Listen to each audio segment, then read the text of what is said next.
welcome back to my channel. If you're new here, my name is Paula. Today I have a delicious dish. We're making chicken cutlet parm. That is a family favorite. My kids love it. It's a delicious meal. It's a meal you could make a large amount of, split it, put it in a freezer-safe container, and have it for another day. I'm going to get the ingredients together and we'll get started. See you in a minute.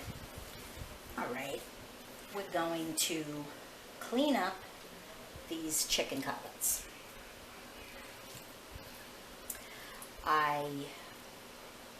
Unless they're on sale, I just get the Tyson or the Sam's Club brand, and I clean up all the caca off of it because I don't like that stuff in my chicken, and I save it for the dogs.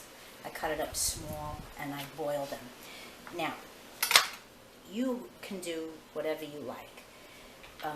If you pound this just a little thinner, it's enough, I think, for 2 people to eat chicken parm, but I like to just cut along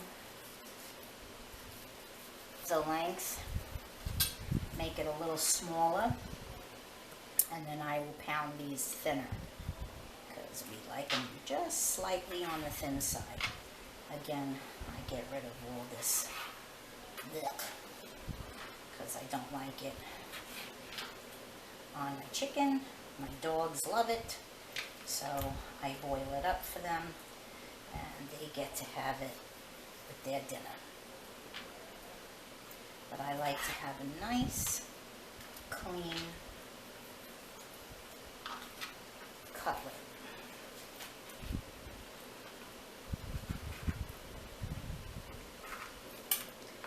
And there you go, you have 2. And I'm not a butcher, you don't have to shoot for perfection. Just get that.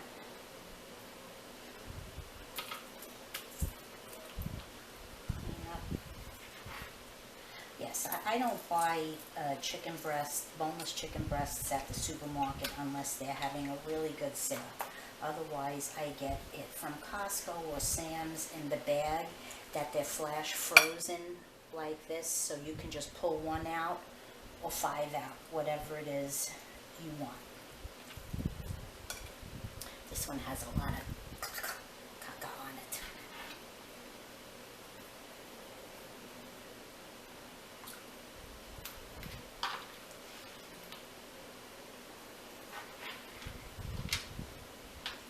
Just go along like that.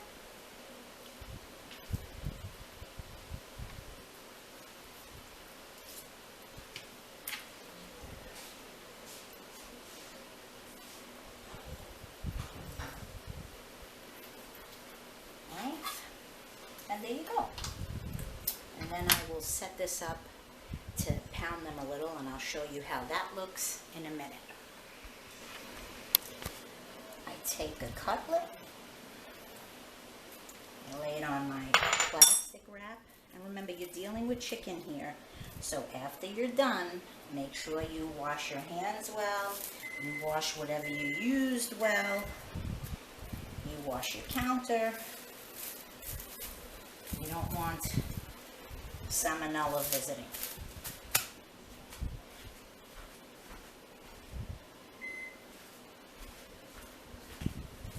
Okay, and I don't go hog wild. Just a light pounding. Spread. That's it.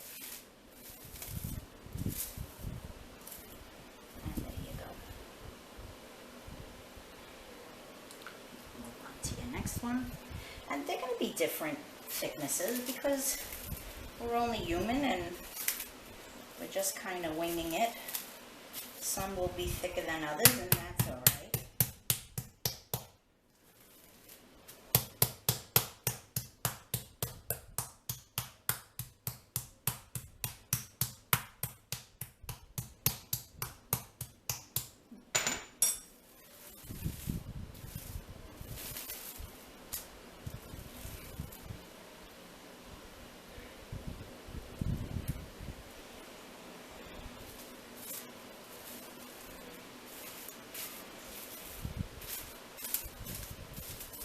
when I'm making masala, I go a little thinner, but for the chicken parm and for chicken cutlets, because sometimes we just like plain fry chicken cutlets. We keep them just a little thicker.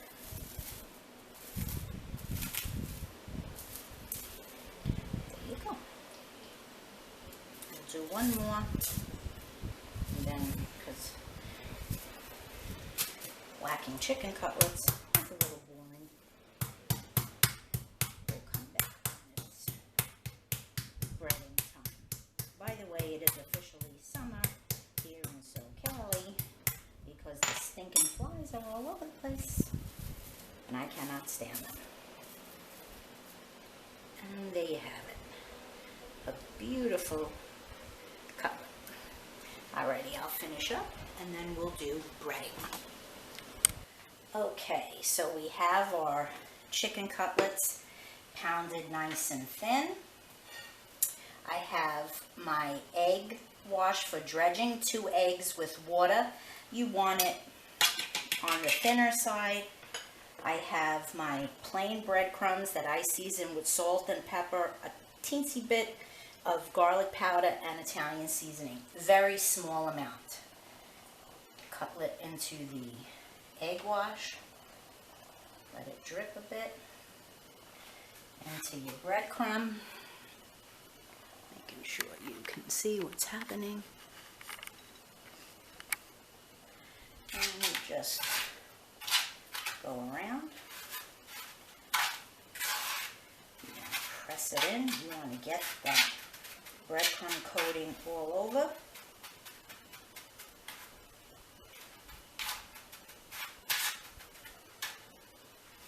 And there you have it. And I rest it on a dish. Move on to the next one. Obviously I have a fork there, but my hands are my easiest and the best tool that God gifted us with. Turn it over, smash it in there. Get your breadcrumb on it nice. And we'll turn over. This puppy's a big one, but that's okay. And lay it on your dish. We will do this one, and then I'll finish up because, honestly, watching bread crumb dredging is kind of like watching paint dry. Again, nice and covered. Flip it over.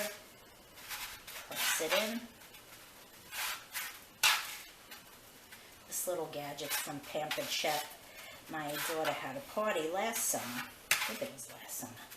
I had wanted it after all these years that I just used rectangular Tupperwares and whatnot. I got one of these puppies.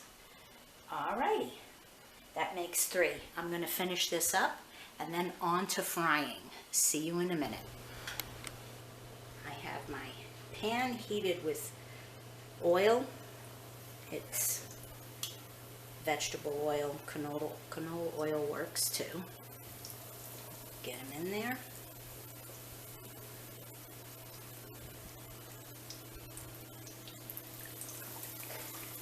Get them going. And you want them to be a nice golden brown.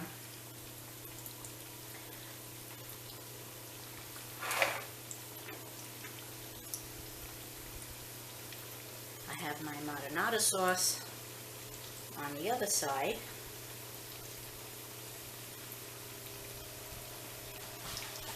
I'll just get the dish lined with paper towel so that after it's ready, you put it on there to just drain.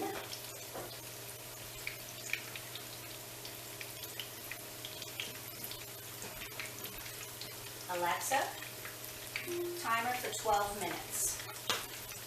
Gotta get my timer going because I'm also making baguettes to go along with dinner.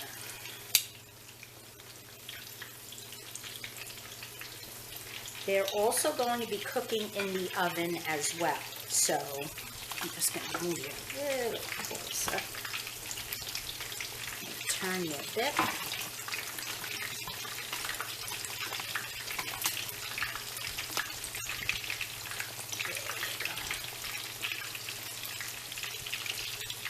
So, but these are thin, they'll wind up cooking anyway. And when they're cooked in the sauce, they aren't dry. The sauce keeps them nice and juicy.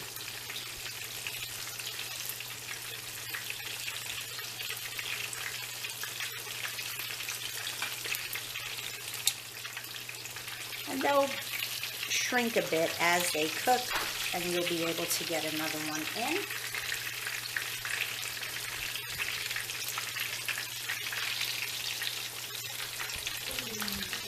I hear you, Violet.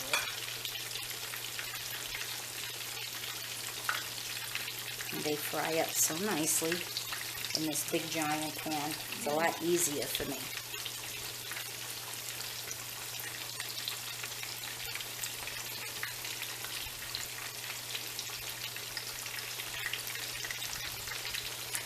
I usually serve this with spaghetti. You can serve it with any type of pasta that your family prefers, or if you choose, you could even serve it with rice, but we do like the pasta. It's filling and it makes for a nice dish. And we usually have a nice salad on the side as well. That's my Violet. She's saying, please open the door so I can get out of here. I like it a little browner than that. That's not quite where I like it yet. All right, Violet, I'll let you go. Hold on.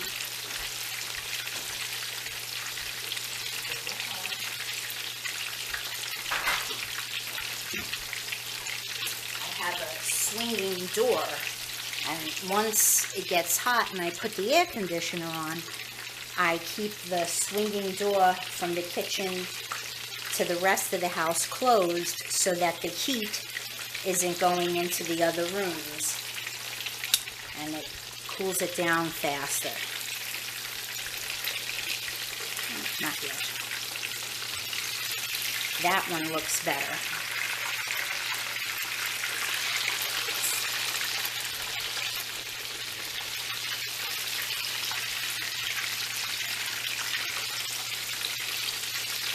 Funny how different parts of the pan just have different temperatures.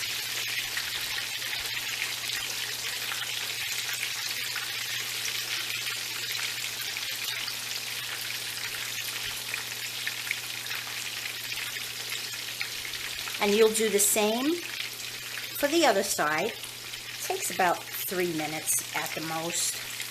Unless you have one of those, if you didn't cut them or pound them thinner and you have a very thick cutlet, you'll want to cook it almost all the way through and then finish it off in the oven.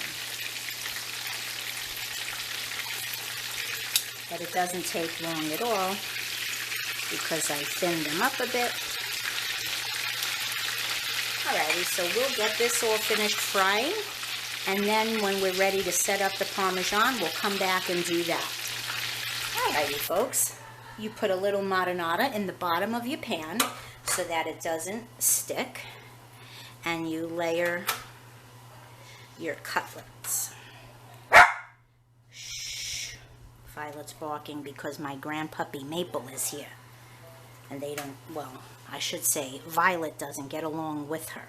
Violet wants to attack her because she's bad. Okay. And because I know I've said it a million times, a smaller oven, my oven doesn't have a lot of width, I have to cook in 2 pans, plus my daughter is a vegetarian, and I make her a plain bread, which is the egg and breadcrumb. And then you pour the sauce on top.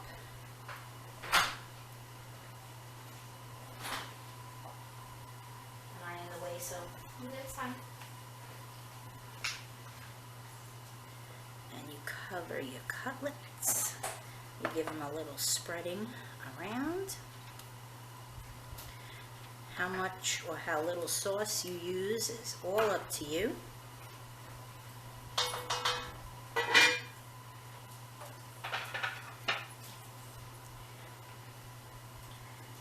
You cut your pieces of mozzarella.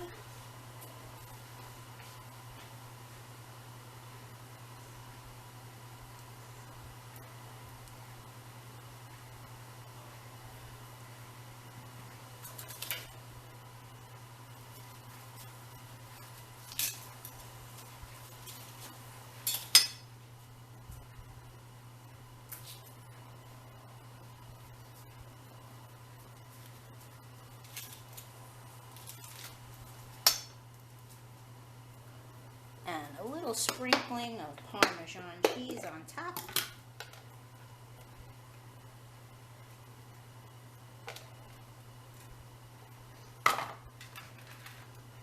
And you're ready to bake. 375, 20 to 25 minutes, and you're ready for dinner. Be back when it's done. And there's the finished product, bubbling beautifully. Lovely and delicious. I hope you enjoyed learning how to make it. It's a great classic Italian dish.